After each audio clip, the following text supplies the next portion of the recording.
So I saw this video, I was like, that is. Today, we're gonna talk about Ibrahim Traoré. Ibrahim Traoré. Is that true?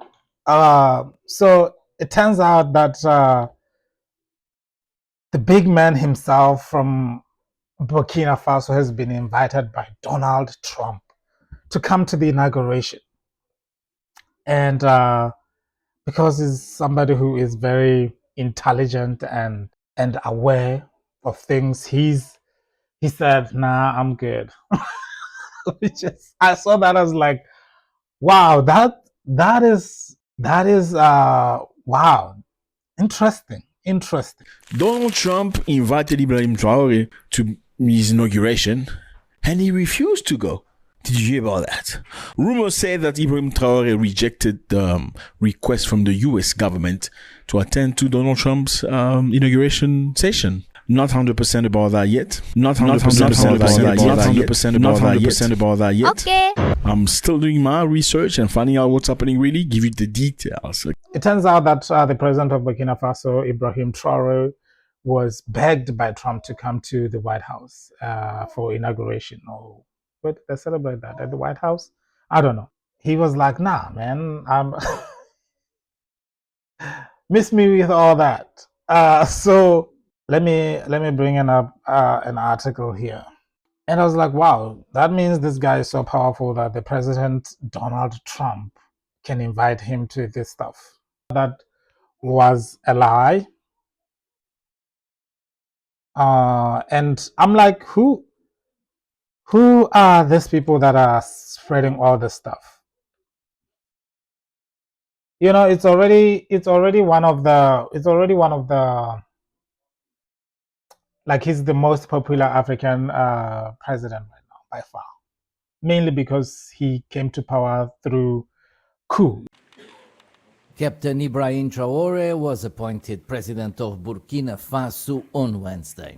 The appointment comes less than a week after the latest coup in the West African country. It wasn't that he's young and he defeated his opponent and people is by popular demand, right? It was just like, you know, he saw that there was a need and he was like, you know what, I can address this need. And he said, all I have to do is become the president. And become the president he did. He came to power, kicked out his friend who also took power from the democratically elected person, and you know, If the president is unable to act, his powers are exercised by the first vice president and, if necessary, by the second vice president.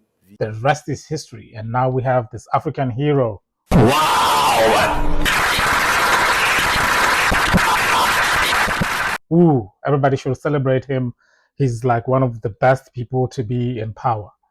First, they left ECOWAS because to be able to be in ECOWAS, you have to follow some rules. You can't just hijack the government and open the door, and now like people can just run the government willy-nilly. And obviously they don't want to do that. They don't want to be following anybody's rules. They want to make up the rules. And when I talk about this, a lot of people come with insults towards me, and I'm like, all right, I guess that means I'm telling the truth somehow, because if I wasn't telling the truth, you could come up with something that you can, I guess, dispute my argument, right? But if you say, oh, this and this, you're gonna do whatever, go to hell, all that, I'm like, all right, you don't have anything else to say other than that to me. So he was invited by Donald Trump, and he said no. That's what we hear on the stuff.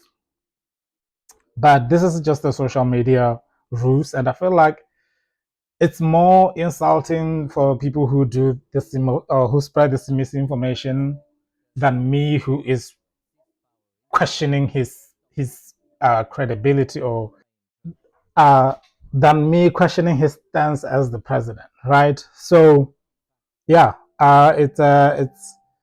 it's one of those things where there's a Twitter page. I'm not on Twitter, so I don't know much about this page, but I know from what I have seen, the most of the fact checks, like, they always point a finger at this African hub. First of all, if you're gonna call yourself African hub, because then you make us all Africans look bad. Like, just go by your name, please. Don't bring the whole continent down. Ibrahim Traoré, president of Burkina Faso, rejected Donald Trump's personal invitation to attend his inauguration, citing domestic commitments and the war on terrorism sponsored by foreign countries. This is not a funny thing, but it's just funny to me because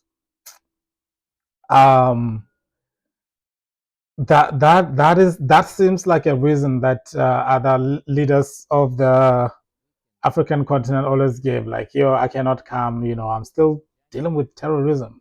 And this terrorism is actually sponsored by foreign countries in his home nation, which he actively involved in. And this was disputed by fact checkers, obviously.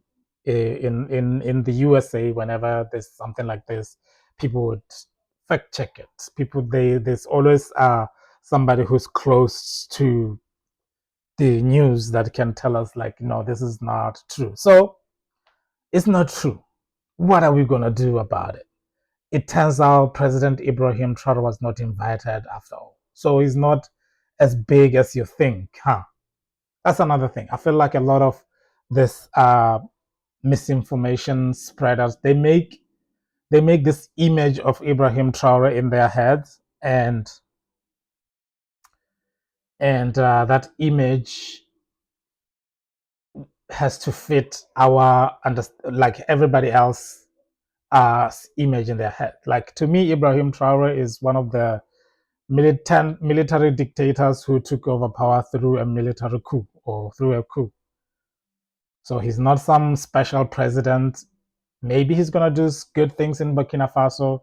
Maybe he's not gonna. But he is that in my head. So, like, if you're trying to paint him like, oh, he's important. He's even invited by the president Donald Trump.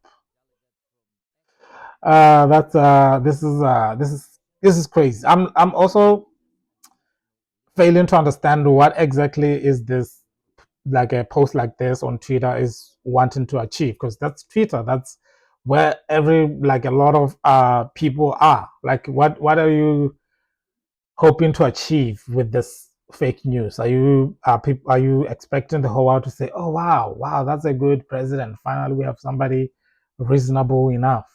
Or, like, I'm also like what are we achieving with that?